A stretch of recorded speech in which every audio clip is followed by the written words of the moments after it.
દ્વારા ખેડા કલેક્ટર દ્વારા આજરોજ નડિયાદની અંદર ચાલતા રોડ રસ્તામાં ભ્રષ્ટાચાર, કોન્ટ્રાક્ટ પદ્ધતિમાં ભ્રષ્ટાચાર, કાંસ વિભાગમાં ભ્રષ્ટાચાર, લાઇટ વિભાગમાં ભ્રષ્ટાચાર, સફાઈની બાબતે ભ્રષ્ટાચાર, બસ સ્ટેન્ડની અંદર રોડ કરવામાં આવેલ એટલે કે બેઝ કરવામાં આવેલ ભ્રષ્ટાચાર સિટી બાબતની ઘણી બધી એવી બાબતો કે જે નડિયાદની અંદર નગરપાલિકા દ્વારા ભ્રષ્ટાચાર કરવામાં આવ્યો છે, ત્યારે સમગ્ર બાબતે મુખ્યમંત્રી નડિયાદ શહેર કોંગ્રેસ પ્રમુખ હાર્દિક ભટ્ટ દ્વારા વિરોધ કરી અને આવેદન આપવામાં આવ્યું। સાથે સાથે નડિયાદ નગરપાલિકામાં વિજિલન્સની ટીમ દ્વારા સમગ્ર કામોની તપાસ કરવામાં આવે તેવી પણ માગણીઓ કરવામાં આવી।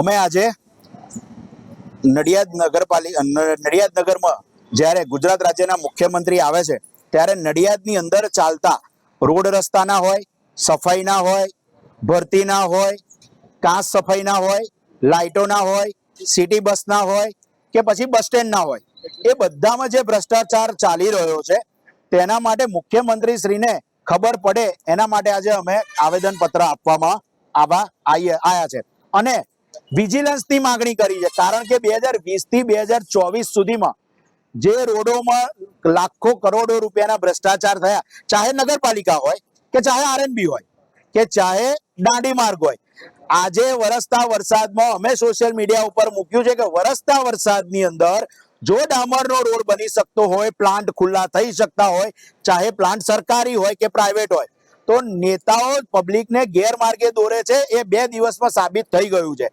અમારો બીજો કોઈ ઈરાદો નથી। એટલા ખરાબ રોડ છે કે કમર તૂટી જાય, પ્રેગ્નેન્ટ સ્ત્રી હોય એની ડિલિવરી આ રોડ ઉપર થઈ જાય।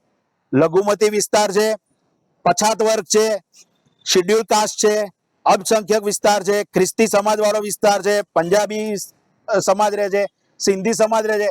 આ બધા સમાજોને જે જગ્યા પર રહે છે એમને બિલકુલ અન્યાય કરવામાં આવે છે। કરોડો રૂપિયાની રોડ રસ્તાની ગ્રાન્ટો વાપરવામાં આવે પણ એ રસ્તા 2 મહિનામાં તૂટી જાય છે। તો આનું જવાબદાર કોણ? નડિયાદ નગરપાલિકા। અને ગ્રાન્ટ લાવનાર પણ એટલા જ જવાબદાર છે કે તમે એનું ધ્યાન નથી રાખતા।